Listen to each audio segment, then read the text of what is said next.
Salut, vous êtes sur Afterstat, votre rendez-vous football.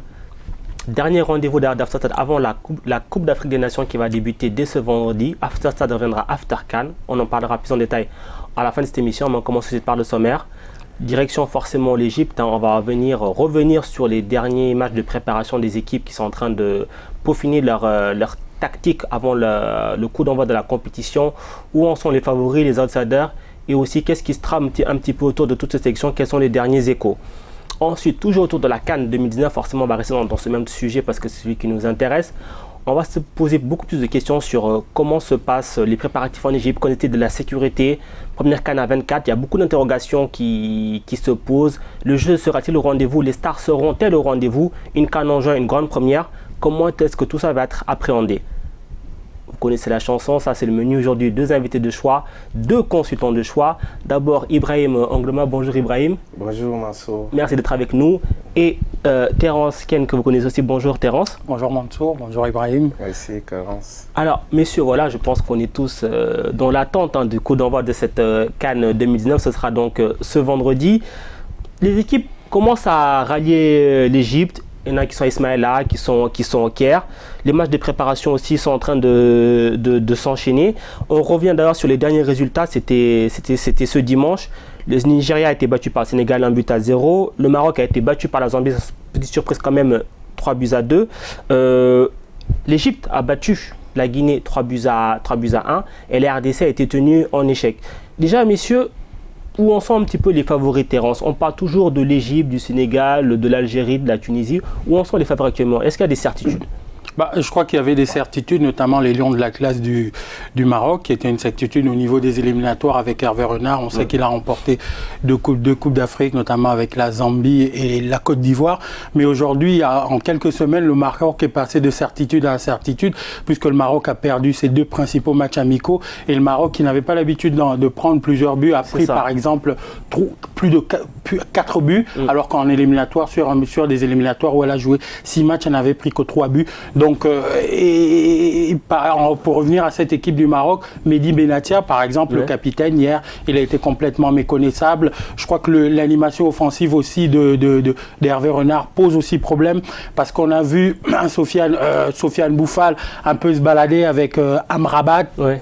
On a vu aussi que Hakim Ziyech, c'est la seule satisfaction aujourd'hui des Lions de la classe du Maroc, puisqu'il a inscrit 2 buts. On voit aussi que le problème qu'il avait avec Hervé Renard, puisqu'Hervé Renard avait déclaré récemment que Hakim Ziyech, il avait fait son mea culpa par rapport à Hakim Ziyech. Hakim Ziyech, c'est la seule satisfaction. De ce côté-là, c'est réglé. Mais c'est réglé, mais je crois que le Maroc a quelques petits problèmes. D'un autre côté aussi, on va prendre aussi un autre favori. Je crois qu'en termes de favoris, on peut par exemple citer l'Algérie, qui est une équipe favorite. C'est vrai que l'Algérie aussi, ce qu'il faut souligner après le problème Haris Belkada, c'est vrai que l'Algérie, ce n'est plus l'Algérie on sort quand même d'un scénario où il y avait le Georges Likens, Rabat Majer, Milovan Radjevac, qu'on voit qu'il y a la patte Belmadi. La patte Belmadi, c'est pas forcément technique, mais c'est très cadré. Il y a une autorité, il y a de l'autorité. C'est ce qui leur manquait d'ailleurs. Voilà, ce qui leur manquait là-dedans. Mais après, au niveau du jeu, on aimerait à dire, mais c'est plutôt correct. Alors, Ibrahim, quelle équipe vous a un petit peu convaincu dans ces matchs de préparation? On a vu pas mal de matchs déjà. Il y a des satisfactions, des déceptions. Ce serait quoi un petit peu vos satisfactions? Moi, je ne me fie pas souvent aux matchs de préparation parce que ce n'est pas toujours réel. C'est vrai, on dit que souvent, ce n'est pas forcément révélateur. Parce que les matchs de préparation, parfois, les coachs essayent d'essayer plusieurs systèmes de jeu pour avoir les automatismes. Donc, et puis, quand la compétition arrive, on voit autre chose. Ouais. Mais le Maroc, c'est une équipe impressionnante parce que je parle de sa stabilité. Il y a le Hervé Renard qui a une très grande expérience en compétition africaine. Il est là depuis. Exactement. Et il y a le Sénégal qui m'impressionne beaucoup avec aussi l'effectif, la qualité de l'effectif. Et vous avez vu, ils ont battu le Nigeria.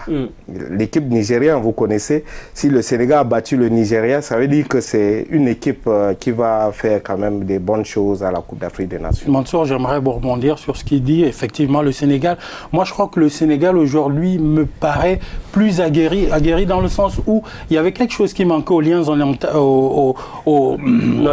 Cameroun. Au Lion de la Teranga, pardon, du Sénégal. C'était le gardien gardien, sans faire offense à Karim Ndiaye, qui est d'ailleurs blessé. Ils ont un gardien aujourd'hui, Edouard Mendy, l'un des meilleurs gardiens de Ligue 1 aujourd'hui. Quand on voit sa défense, on voit l'axe défensif, la paire Sané Koulibaly. C'est très bien. En milieu de terrain, c'est Idrissa Gana Gueye. En attaque, c'est Ismaïla Sarr avec Sadio Mané. Et je crois que l'équipe du Sénégal aujourd'hui me paraît le favori naturel, évidemment, de cette compétition. Quoique le Sénégal, malheureusement, il ne faut pas... en compétition, j'allais y venir justement parce que elle n'arrive pas souvent à sortir de sa zone de confort et malheureusement, elle ne va pas au bout. Parce que quand même, ça fait, on va dire quoi, les 2 dernières éditions qu'on parle toujours du Sénégal, sur le papier, c'est beau, c'est clinquant, mais finalement, en quart de finale, ça s'arrête.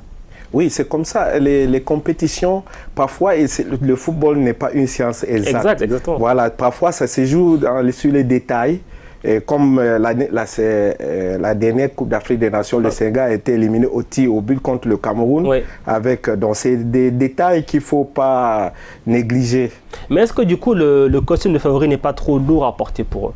Pour l'équipe du Sénégal, non, il ne me paraît pas du tout lourd à porter pour le Sénégal parce que sur le plan offensif, en termes de qualité, les Sénégalais ont la qualité. Mais je pense qu'au niveau du Sénégal, c'est peut-être que sur le terrain, il manque véritablement un relais à Aliou Cissé. Je crois que des joueurs comme Idrissa Gueye, des joueurs comme Kalilou Koulibaly, de ce qui dégage, pourraient être des véritables relais. Et je crois que c'est l'année ou jamais du Sénégal, pour le Sénégal, de remporter cette Coupe d'Afrique. On disait ça avec la Côte d'Ivoire, finalement ils l'ont gagné bien plus tard. Oui, la Côte d'Ivoire, c'est une équipe instable, à mon avis. Et la Côte d'Ivoire a été longtemps citée comme une favorite et finalement, ça ne passe jamais. Donc, il faut... pour moi, la Côte d'Ivoire n'est pas favorite à cette compétition. De toute façon, on va revenir un peu plus en détail en deuxième partie sur un petit peu toutes ces équipes, quels sont les favoris, les outsiders. Il y a une équipe, avant ça, vous l'aurez remarqué, on a vu très peu de matchs de ces préparatifs, parce qu'il y en a beaucoup qui sont déroulés à huis clos. Petite nouveauté, je trouve, parce qu'avant, on avait les équipes qui se préparaient souvent dans leur pays, leur camp de base au niveau local. Et du coup, les supporters pouvaient profiter un petit peu de la ferveur aussi, voir les joueurs. Là, il y a beaucoup d'équipes qui sont parties en stage à l'étranger. Et des matchs à huis clos, c'est une nouveauté. Vous comprenez ou c'est dommage pour les supporters? Moi, je crois que c'est dommage pour les supporters. C'est peut-être pour les encadrements techniques de ces équipes-là. Elles prennent ces décisions-là, mais je crois que pour le spectacle, pour tout le monde, c'est un peu dommage. On n'a pas vu, par exemple, le match de l'Algérie hier. Je crois que les Algériens voulaient voir leur équipe au même titre que le Mali. Donc, c'est une situation qui est un peu dommageable. Et en plus, elle est inhabituelle, mais peut-être qu'elle va perdurer. Mais moi, je ne souhaite pas qu'elle perdure pour la beauté du football. Parce que, Ibrahim, déjà, les sections africaines, elles jouent rarement à domicile. À part les matchs éliminatoires, souvent, quand il y a les matchs de retour, on joue à domicile. Les matchs amicaux, ça se passe souvent à l'étranger, en région parisienne. Est-ce que quelque part, c'est pas priver les supporters et les fans de leur équipe? Est-ce que quelque part, on ne les associe pas en fait à la compétition, à la préparation? Oui, c'est la question qu'on se pose toujours. Pourquoi nos équipes africaines vont toujours ailleurs préparer, alors que nous avons les infrastructures sur place? Exact. Je ne comprends toujours pas. Et puis, ce qui rend encore triste le football africain, c'est quand vous voyez les matchs amicaux à huis clos. Quand 2 grandes sélections nationales jouent un match amical, il y a beaucoup d'intérêt tout autour. Il y a les droits à l'image, des droits télé. Exactement. Et quand c'est à huis clos, ça veut dire que c'est juste pour questions sportives. C'est vrai que, par exemple, un match Algérie-Mali, ces 2 belles nations, il y a des communautés derrière, Sénégal-Nigeria. Niveau billetterie, ça peut faire un petit peu quand même. Oui, ça peut faire un petit peu, mais déjà d'aller jouer ces matchs-là à des milliers de kilomètres de leurs pays respectifs. Quand je vois le Sénégal ou le Nigeria, c'est des équipes qui pouvaient jouer en Afrique. Il faut savoir que la CAN, c'est d'abord quelque chose d'assez festif, mais là, ça rend un peu le côté festif, on le met à côté et puis on privilégie peut-être l'aspect sportif entre les sélections et je trouve que c'est un peu dommage.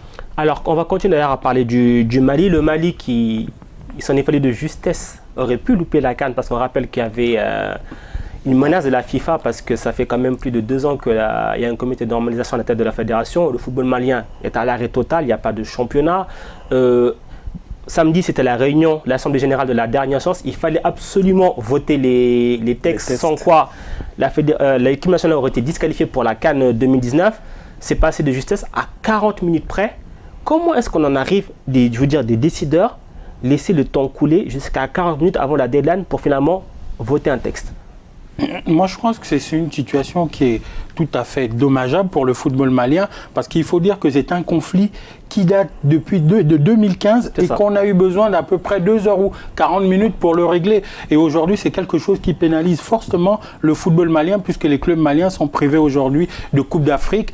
Et c'est anecdotique parce que d'un autre côté, les jeunes équipes maliennes, notamment les U17 et les moins de 20 ans, remportent tout sur le continent africain, même si le Mali a été sorti récemment en Coupe du Monde U20. Je crois que c'est une situation dommageable et le grand perdant de ça, c'est évidemment le football malien. Imaginez-vous que les Maliens n'auraient pas aujourd'hui disputé la Coupe d'Afrique des Nations à cause d'une situation qui pouvait trouver une issue favorable depuis bien longtemps. Est-ce que ça, c'est pas quelque chose, Ibrahim, qui aurait pu sérieusement handicaper les joueurs pendant la compétition? Je veux dire, vous êtes en train de vous préparer et vous avez une épée de Damoclès sur la tête, on vous dit peut-être que vous n'irez pas à la CAN. Oui, ça joue beaucoup sur la psychologie de toute l'équipe. Et c'est triste, c'est vraiment triste pour le football africain. Le Mali, ce n'est pas le seul pays qui a eu ce problème de normalisation. Ouais. Et au Cameroun aussi, on a vécu ça. On prolonge de mandat en mandat. Et puis, c'est vraiment triste. Vous avez vu que c'est in extremis que le Mali a trouvé la solution. Ils ont voté les tests acceptables pour la FIFA à 40 minutes de l'expiration de l'ultimatum que la FIFA avait posé. Donc, c'est vraiment dommage pour notre football. Alors, d'ailleurs, ils ont voté ces textes de la fédération, mais est-ce qu'ils n'ont pas juste voté pour que la sanction ne soit pas appliquée, qu'après ils vont retomber dans leur travers? Je crois que, comme on dit, on a cassé le thermomètre, mais on n'a pas soigné la fièvre. Malheureusement, peut-être que cette accalmie, c'est une belle expression, ça. Cette accalmie va durer le temps de la Coupe d'Afrique des Nations. Oui. Mais après la Coupe d'Afrique des Nations, évidemment, peut-être que ces vieux démons-là vont ressurgir. Malheureusement, pour un football malien, comme je l'ai dit, le football malien aujourd'hui, en termes de formation, je ne cesse de le dire ici, lors de mes précédents passages, c'est vraiment malheureux qu'on en arrive à ces situations-là. Oui.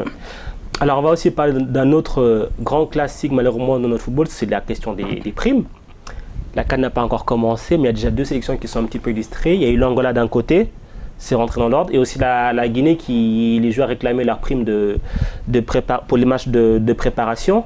Comment est-ce qu'on en arrive encore à ce genre de problème que ce n'est pas réglé en amont, qu'il faut toujours que les joueurs menacent de faire grève ou fassent grève pour avoir leur dû quelque part? Parce qu'à la base, c'est un contrat qui est signé. Je pense que c'est la mauvaise foi des dirigeants. On ne peut pas dire que c'est par manque de moyens. C'est la question qu'on se pose toujours. Pourquoi les dirigeants, c'est des grands professionnels? Ils voyagent partout. Ils ont été formés en Occident. Ils voyagent partout. Ils voient comment ça se passe ailleurs. Et quand ils arrivent chez eux, ils ne font pas de la même chose. On ne comprend toujours pas. Ça fait 20 ans qu'il y a ce problème de primes. C'est vrai. Oui, ça fait 20 ans, on entend toujours, les primes n'ont pas été payées, les primes impayées. Tout ça, ça rend pas service au football africain, vraiment. Oui. Il faut que ça change un jour. Comment est-ce que ça pourrait changer, à part changer les dirigeants? Je crois que pour que ça change, il faut déjà changer les dirigeants. Ouais. Mais si les dirigeants d'un autre côté ne veulent pas changer, c'est des situations qui vont perdurer. Je discutais encore ici avec un ancien joueur qui a participé à 2 Coupes d'Afrique des Nations et il me dit, et lorsqu'on évoquait cette question-là, il me faisait comprendre que c'était une question de cupidité des dirigeants. Il y a de la cupidité, il y a du clientélisme là-dedans. Généralement, lorsqu'on va en Coupe d'Afrique des Nations, pour ces équipes-là qui sont confrontées à ce genre de problème, il y a beaucoup d'argent liquide qui sortent. Et donc, au niveau de la ligne budgétaire, il n'y a pas de traçabilité. Et généralement, les dirigeants qui sont chargés de remettre les primes aux joueurs veulent souvent ponctionner ces primes-là. Et malheureusement, les joueurs ne sont pas souvent d'accord. Mais c'est des situations, qu'on le veuille ou non, qui pilulent dans un groupe après, qui deviennent toxiques au fur et à mesure. Parce que si aujourd'hui, par exemple, les Angolais et les Guinéens qui ont connu ça, lorsque tu perds ton premier match, il y a des problèmes de primes, il n'y a pas de sérénité pour aborder le deuxième match. Mais à contrario aussi, si tu gagnes ton premier match, là, ce joueur-là me disait que lorsqu'on gagne le premier match, on a une certaine légitimité en disant nous on a gagné le premier match et les dirigeants se ravisent en disant là on va la payer, mais c'est pas quelque chose de bien, on ne prépare pas la CAN en matière de sérénité, on ne peut pas aller avec ce genre de choses. C'est un pourrissement lent. Et puis Mansour, j'ai l'occasion de discuter souvent avec des joueurs, des joueurs des internationaux. Certaines questions posées, est-ce qu'ils ne peuvent pas laisser cette réclamation vu qu'ils gagnent beaucoup d'argent dans leur club respectif. Ouais, mais leur problème, c'est que si on leur dit, voilà vos primes, on va sacrifier ça pour investir dans les infrastructures pour le développement du football. Là, ils peuvent comprendre, mais quand ils savent que cet argent, on ne les paye pas, mais ça rentre dans les poches de certains individus, et c'est ça où il y a problème. Ibrahim, j'aimerais rebondir, il fait bien d'évoquer ce problème-là parce que souvent on veut parler ici de patriotisme à géométrie variable. C'est vrai que ces joueurs-là n'ont pas besoin de cette prime, de cet argent-là pour vivre, ils gagnent beaucoup d'argent, mais je crois qu'un footballeur, c'est son métier. Donc il y a des règles qui sont là, on a dit on va en quart de finale, c'est telle prime, il faut qu'on respecte ça et le patriotisme ne doit pas être à géométrie variable pour des fins pécuniaires. Oui, bien sûr. Alors aussi, dernière chose juste avant la pause, il y a eu un grand classique aussi qu'on aborde avant chaque CAN, c'est les fameux joueurs qu'on retient en club. Là, on se disait, bon, ça passe en juin, fin de saison, on n'aura pas ce problème. Malheureusement, on a vu que Naby Keïta a été retenu longtemps par Liverpool avant de finalement rejoindre la sélection de Guinée. Mais aussi un autre cas, c'est Alfred Ndiaye du Sénégal qui a été gardé par Malaga, qui voulait le garder pour disputer les matchs de barrage. Alors, moi, je vous dis juste un exemple. Actuellement, il y a la Copa América qui se dispute en même temps. Il y a le mondial féminin qui dispute en même temps. On n'a pas entendu de cas de joueurs sud-américains être gardés par leur club. Pourquoi est-ce que toujours c'est à l'Africain qu'on dit toi tu restes? Non, pour Naby Keïta, je pense que Liverpool a raison.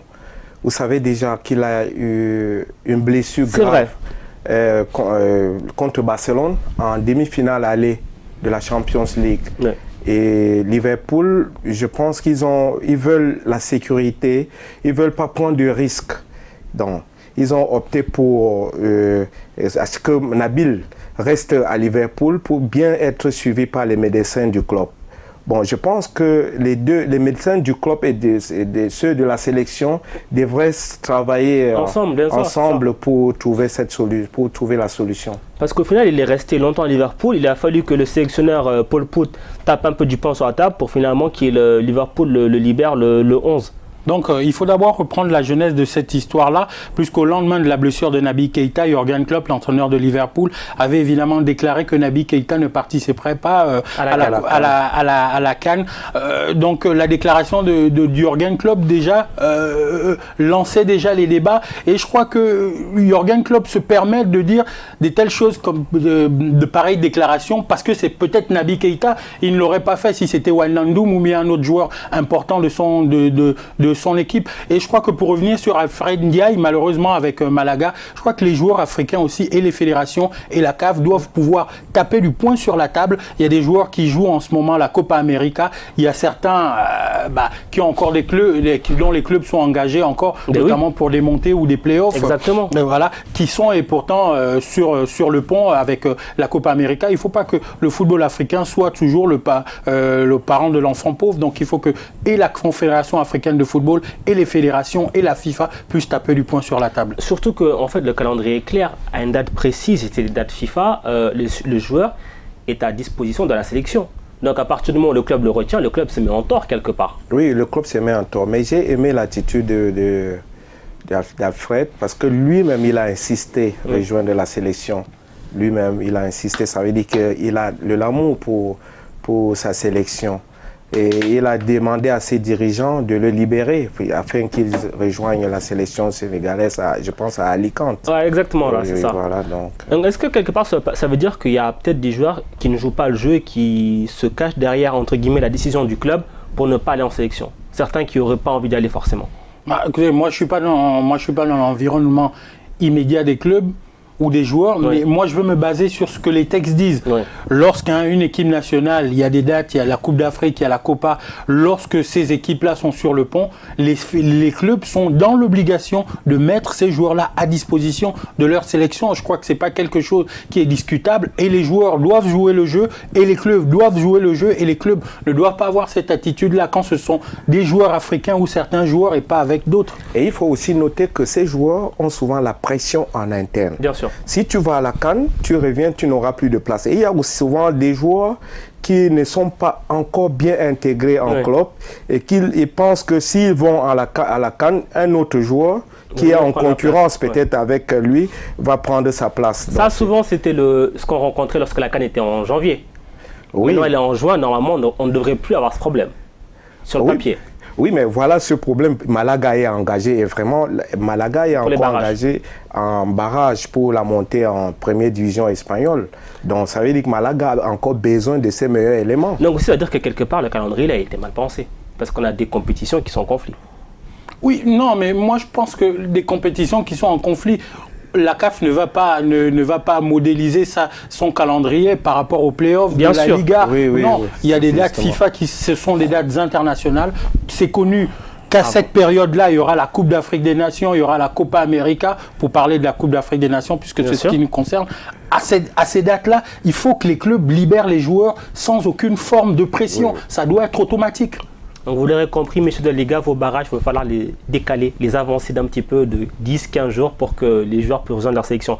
On se retrouve dans quelques instants pour la deuxième partie. On va parler de la CAN 2019, toujours avec pas mal de sujets. Restez avec nous, à tout de suite.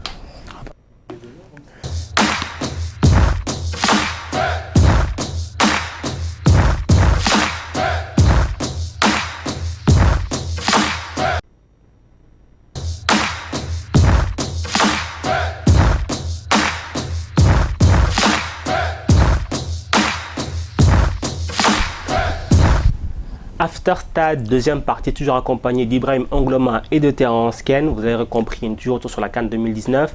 Beaucoup de choses, beaucoup de petites thématiques. On a vu le cas du Mali, le cas des joueurs qui étaient un petit peu retenus par leur club.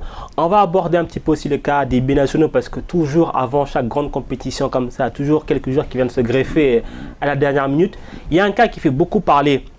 Sans aucun jugement de valeur, c'est le cas Andy Delors. Andy Delors donc, qui a rejoint la section d'Algérie. On rappelle qu'à la base, il a fait ses formalités, sauf qu'elles n'étaient pas prêtes à temps. Du coup, il n'était pas dans les 23. Sauf qu'entre-temps, au milieu de terrain, Aris Belkebla a trouvé le moyen de faire une vidéo un petit peu dénudée. Du coup, il s'est fait renvoyer de la sélection. Du coup, le grand gagnant, c'est Andy Delors qui arrive en sélection. Déjà, Ibrahim, comment est-ce que vous avez suivi un petit peu cet épisode Andy Delors ? Je pense que c'est un cas à part, contrairement à d'autres binationaux. Oui. Parce qu'Andy Delors, il a engagé la procédure, les démarches pour sa naturalisation seul. Et je pense que l'idée, ce n'était pas de participer absolument à cette Coupe d'Afrique des Nations. Déjà, il y avait une liste et il n'était pas partant. Il a fallu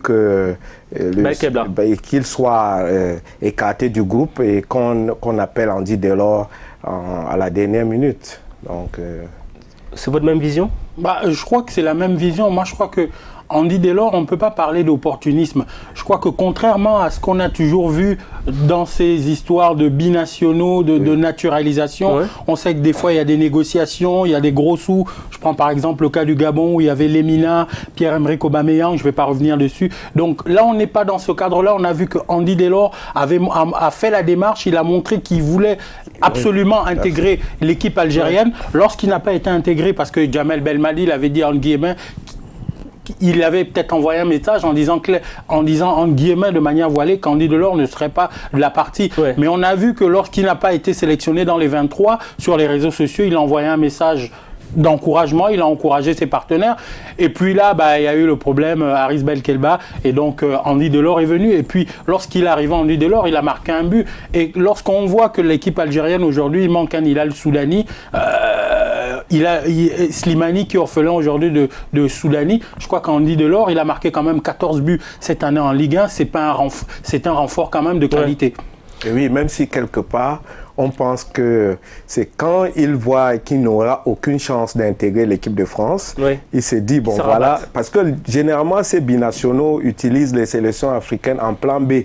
Quand ça ne marche pas en équipe de France, ils se rabattent en sélections africaines pour se racheter. Exactement, Angloma, il a tout à fait raison. On n'est pas dans ce cas-là. Andy Delors, ce n'était pas un joueur qui frappait aux portes de l'équipe de France. Je ne pense même pas qu'Andy Delors a reçu une préconvocation de Didier Deschamps. Andy Delors compte des sélections en jeunes rien qu'en moins de 20 ans. Donc on ne peut pas parler d'opportunisme, on peut juste dire qu'il a eu sa chance et puis voilà. Il a saisi. Voilà, il a saisi. Et puis après, aujourd'hui... quand on voit ce que l'équipe algérienne est devenue, un renfort, comme Andy Delors, on ne peut pas cracher dessus.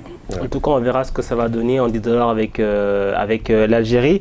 Messieurs, on passe à notre deuxième partie de l'émission. On va parler plus de la CAN, vraiment de tout ce qui nous attend.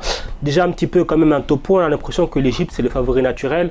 On rappelle donc forcément pays organisateur, finaliste de la dernière édition, le meilleur joueur africain lors des derniers CAF Awards. Oui. Qu'est-ce qui peut arrêter l'Égypte? Et recommande des édits. Exactement, avec 7 victoires. Qu'est-ce qui peut les arrêter? Je pense que la force de l'Égypte, c'est son collectif. Ouais. C'est une équipe qui a toujours impressionné.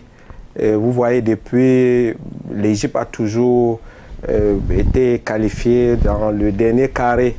Donc c'est une équipe régulière. Donc je pense que, sauf les petits détails qui peuvent arrêter l'Égypte, comme par exemple en finale contre le Cameroun à la dernière édition, c'est une équipe qui est favori naturellement. Là. Terence, dès qu'on donne un favori, tout le monde dit l'Égypte, l'Égypte, l'Égypte. Moi, je vais un peu peut-être aller au contrario de ce que... Ah, mais alors, voilà, on veut des contre-arguments. On veut des contre-arguments, justement, ça tombe bien. Je crois que l'entraîneur égyptien, Javier Aguirre, n'est pas quelqu'un qui est réputé comparativement à Hector Cooper, qui était un fin tacticien. Je crois que quand on regarde la composition de l'équipe égyptienne, c'est vrai que tout le monde parle de Mohamed Salah, on parle de El Neni, on parle de Trezeguet, je crois que sur le papier, c'est pas une équipe qui fait rêver. Je crois que, mais malheureusement, les équipes comme l'Égypte ou le Cameroun, ce sont les historiques de la Coupe d'Afrique des Nations. Ils ont l'ADN de la CAN. Voilà, ils ont l'ADN de la CAN. On se souvient encore en 2006, même si comparaison n'est pas raison, en 2006, l'Égypte avait Issam El Hadari, avait Abou Treka, des joueurs comme ça. Sur le papier, c'est pas la même chose. Mais l'Égypte s'est rapportée par quelque chose d'assez exceptionnel. Au Stade du Caire, ça va être une véritable poudrière. Et en tant que pays organisateur, je sais que l'Égypte va se sublimer. Un joueur comme Mohamed Salah attend évidemment de prendre sa revanche, plus qu'il attend. Et après une belle saison avec Liverpool, il aura à cœur de remporter la Coupe d'Afrique des Nations chez lui en Égypte. Alors, quelle équipe peut contrer les plans de l'Égypte, concrètement? Le Sénégal, à mon avis. Parce que le Sénégal, comme il a dit tout à l'heure, le Sénégal a une équipe. Tous les compartiments ont des joueurs vraiment qui sont solides. Donc, le Sénégal, pour moi, c'est un prétendant sérieux pour la victoire finale à cette CAN. À part le Sénégal, il y aurait qui, peut-être le Maroc? Pas forcément. Je n'aime pas. Avec le côté renard, peut-être le facteur Hervé Renard? Vous savez, la Coupe d'Afrique des Nations est une compétition assez particulière. Évidemment que l'Égypte part parmi les équipes favorites, évidemment le Sénégal, mais il y a quelque chose de particulier autour de la CAN. Il faut souvent éviter de se prononcer dans les pronostics. Je crois qu'on parle aujourd'hui de l'Égypte, on parle aujourd'hui du Sénégal, mais moi j'ai envie de vous dire que la Zambie, le Zimbabwe, l'Ouganda, le Kenya que j'ai vu récemment jouer seront des véritables surprises, dans une moindre mesure le Burundi ou Madagascar. Donc je crois que le principal adversaire de l'Égypte sera l'Égypte. Il y a aussi le Cameroun, n'oubliez pas. Exactement, j'allais venir. L'équipe championne est naturellement, automatiquement favorite à sa propre succession. Surtout quand il y a 2 ans, personne ne voyait le Cameroun, ils sont allés au bout. Moi, je crois que l'équipe du Cameroun, ce qu'il faut souligner, c'est que la préparation se déroule dans d'excellentes conditions. Pour l'instant, on n'a pas de problème de prime. Ils ont joué 3 matchs amicaux, ils en ont gagné 2, ils ont fait un match nul. Le Cameroun aujourd'hui peut se targuer aujourd'hui d'avoir un problème de riche. Donc Clarence Tidor, Patrick Kluivert, d'avoir 3 gardiens de qualité, Ondoa, Onana et puis Idriss Carlos Kameni. On peut regretter évidemment l'absence sur blessure de Vincent Aboubakar qui avait marqué le but qui avait permis aux Lions indomptables de remporter la Coupe d'Afrique. On peut aussi regretter aussi l'absence d'un autre ténor de cette Coupe d'Afrique 2017, en l'occurrence Benjamin Mukanjo, et un autre aussi taulier, celui qui joue au Nicolas Nkoulou. Mais derrière ça, le Cameroun reste quand même avec des joueurs assez intéressants, Kanambi et compagnie, Bassogog aussi, Karl Toko et Kambi. Donc les Camerounais n'iront pas en victime inspiratoire. Et je crois que le Cameroun, pour moi, est un favori parce que les Camerounais ont quelque chose d'assez particulier. ils ont l'ADN de la gagne, ce sont des véritables compétiteurs, ils savent se sublimer, surtout lorsqu'ils ne sont pas attendus. Ouais. Et l'équipe camerounaise, avant une Coupe d'Afrique, il ne faut pas forcément l'attendre, parce que lorsqu'elle va prendre la température, mais il y a quelque chose aussi qui me chagrine, c'est peut-être l'approche aussi de l'équipe camerounaise, parce qu'en fait, les Lions indomptables du Cameroun étaient partis pour organiser la Coupe d'Afrique à la maison. Ouais, effectivement. Voilà. Donc là, il y avait une autre approche, et aujourd'hui, l'équipe camerounaise se retrouve en tant qu'équipe qualifiée, en guillemets, participant en Coupe d'Afrique. Je crois que si Clarence Seedorf réussit à régler cet aspect des choses, l'équipe camerounaise est capable de garder son trophée. En tout cas, Ibrahim, et toujours sur les Lions indomptables, c'est une équipe qui a toujours été, qui a toujours eu des joueurs. Oui. Même quand ça ne marche pas, il n'y a jamais un problème de joueurs au Cameroun. C'est toujours les dirigeants. Vous voyez, si nos dirigeants étaient vraiment sérieux, on aurait eu Joël Matip, tout fraîchement champion d'Europe. On aurait eu Nicolas Nkoulou, on aurait eu Benjamin Mokanjo. Tous ces joueurs sont partis à cause de la mauvaise gestion de l'équipe. Donc si on règle ce problème, vraiment, comme a dit quelqu'un, on peut prétendre gagner une Coupe du Monde. Pourquoi pas? Première équipe africaine à gagner une Coupe du Monde, qui sait. Alors, messieurs, première CAN à 24, première CAN au mois de juin. Donc, deux inconnus parce que on en a beaucoup parlé, mais on ne sait pas trop où est-ce qu'on met les pieds. Déjà, le mois de juin. Actuellement, il fait très chaud en Égypte. Le coup d'envoi des premiers matchs a même été avancé de 30 minutes. On est en fin de saison à rallonge. Il y a des joueurs qui ont eu des saisons très très longues. Est-ce que les organismes ne vont pas être un petit peu entamés? Oui, les organismes peuvent être entamés. Par rapport au mois de janvier? Par rapport au mois de janvier, évidemment, on joue aussi la Coupe du Monde à cette période de l'année. Donc les joueurs sont plus ou moins préparés. Peut-être que le problème de fraîcheur physique va se poser sur des équipes comme le Sénégal, parce qu'évidemment, elle a beaucoup d'internationaux et des joueurs qui ont joué en moyenne entre 40 et 50 matchs. Mais peut-être aussi que ce problème de fraîcheur physique va profiter à des équipes qu'on voit qui se comportent bien dans les matchs amicaux, notamment le Zimbabwe, le Kenya et l'Ouganda et compagnie. Et la CAN à 24, je crois que il ne faut pas qu'on pense que parce que la Coupe d'Afrique des Nations se joue à 24, qu'on aura peut-être qu'elle va se jouer, que ça va dévaluer le niveau de cette compétition. Je crois que toutes ces équipes, que ce soit l'Ouganda, que ce soit le Burundi, que ce soit Madagascar, elles viennent avec beaucoup d'enthousiasme, et les équipes, en guillemets, qui sont dites favorites, doivent évidemment se méfier de ces équipes-là. Bien sûr, mais après aussi, on avait dit pareil de l'Euro à 24. Vous vous souvenez, l'Euro 2016 à 24, on a vu beaucoup d'équipes, beaucoup de matchs, mais le jeu n'était pas forcément au rendez-vous. Oui, et je vais d'abord revenir sur cette période. Je pense pour ma part que c'est une bonne chose que... Le mois de juin. Le mois de juin. Parce que ça résout beaucoup de problèmes. Déjà, tout à l'heure, on a évoqué le problème de libération des clubs. En janvier, quand la Coupe d'Afrique des Nations s'est jouée en janvier, il y avait trop de problèmes. Libération de joueurs. Est-ce que tel joueur peut aller? Il va revenir trouver sa place. Et imaginez une Coupe d'Afrique des Nations en janvier. Liverpool perd Sadio Mané, Mohamed Salah étant en course pour la Ligue des Champions et la Première Ligue. Ça devait être vraiment un handicap pour cette équipe. Je pense pour ma part que c'est une bonne chose. Et pourquoi on se pose la question que la Coupe d'Afrique des Nations se joue en juin? Toutes les compétitions se jouent en juin. La Coupe du Monde se joue en juin, l'Euro se joue en juin. Par rapport aux températures, ils entendaient. Par rapport aux températures, notamment en Égypte.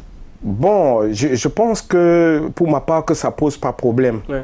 Ça pose pas problème. C'est quand même la Coupe d'Afrique des Nations. Et puis les joueurs, ils sortent des compétitions, ils sont encore en jambes. Donc pour enchaîner, je pense que c'est une très bonne chose.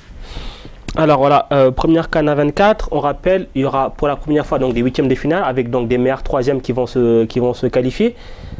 Quand Terence vous nous parliez de la Zambie, du Kenya, de la Tanzanie, est-ce qu'on ne verra pas quelques petites surprises dès la phase de groupe? C'est-à-dire que des favoris qui vont se retrouver meilleurs troisième ou peut-être passer à la trappe?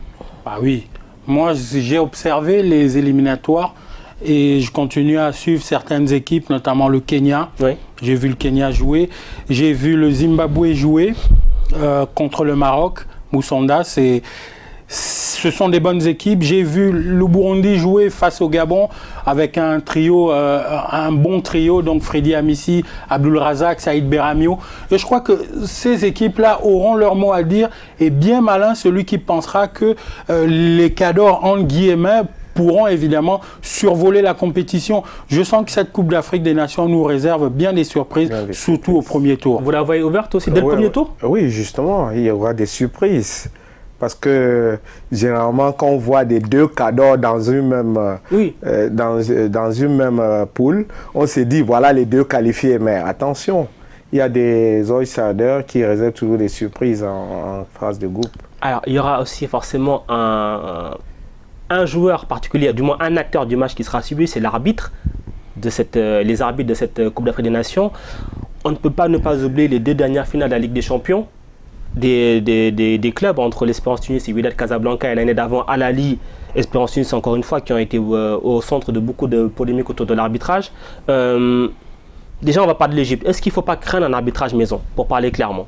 C'est-à-dire que dans certaines circonstances, un match un peu compliqué, 80 000 personnes qui poussent, est-ce qu'on ne peut pas craindre un arbitrage maison? Volontairement ou involontairement, on sait que lorsque le pays organisateur joue, il y a souvent, entre guillemets, un arbitrage maison. Des clémences. Peut-être clément, je ne vais pas m'avancer, mais ça reste le pays organisateur. Ouais. Il y a des choses qui se sifflent, il y en a qui ne se sifflent pas. Il y a un intérêt économique qui est là. Est-ce que cette équipe-là, si l'Égypte sort au premier tour, et on sait qu'en Coupe d'Afrique des Nations, lorsque le pays organisateur sort au premier tour, éliminé au premier tour, la CAN s'arrête en guillemets, les stades deviennent vides. Mais bon, je ne vais pas trop me pencher sur ça, je vais plutôt m'étaler sur les problèmes qu'on a eu d'arbitrage, notamment en Ligue des Champions. Ouais. Tout le monde a encore ça en mémoire, les arbitres qui sont suspendus, pas suspendus. On se rend compte aussi que la VAR interviendra au 2e tour. C'est ça, à partir des quarts. À partir de quarts, une décision complètement surréaliste, parce que les erreurs, imaginez-vous qu'une équipe soit éliminée au premier tour parce qu'il n'y avait pas la VAR, et qu'au 2e tour, il y a une équipe qui passe, aujourd'hui parce qu'il y a la VAR. Je crois que la Confédération africaine de football, je vais terminer Mansour, aurait dû évidemment tester la VAR avec les compétitions des jeunes. On a vu récemment la CAN U17 et la Coupe d'Afrique des moins de 20 ans. Mais est-ce que quelque part les arbitres sont assez formés pour la VAR? Parce qu'on a l'impression que la VAR, elle a été mise un petit peu à la va-vite, qu'il n'y avait pas assez de temps pour couvrir tous les matchs, et que finalement c'est on va un petit peu expérimenter la VAR en pleine compétition. Mais Mansour, c'est quand même la Coupe d'Afrique des Nations, organisée par la CAF. Oui. On ne peut pas se questionner sur la formation des arbitres, sur la VAR. La CAF devrait prendre les dispositions pour ça. Et quand on nous dit la VAR va intervenir en quart de finale, c'est vraiment triste. Parce que il y aura des équipes qui seront éliminées par les erreurs d'arbitrage. Donc pourquoi, si il y a déjà la VAR, parce qu'on peut dire tout ce qu'on peut dire sur l'arbitrage vidéo, l'arbitrage vidéo a vraiment changé beaucoup de choses et rectifié beaucoup d'erreurs d'arbitrage qui étaient fatales pour d'autres équipes, vraiment.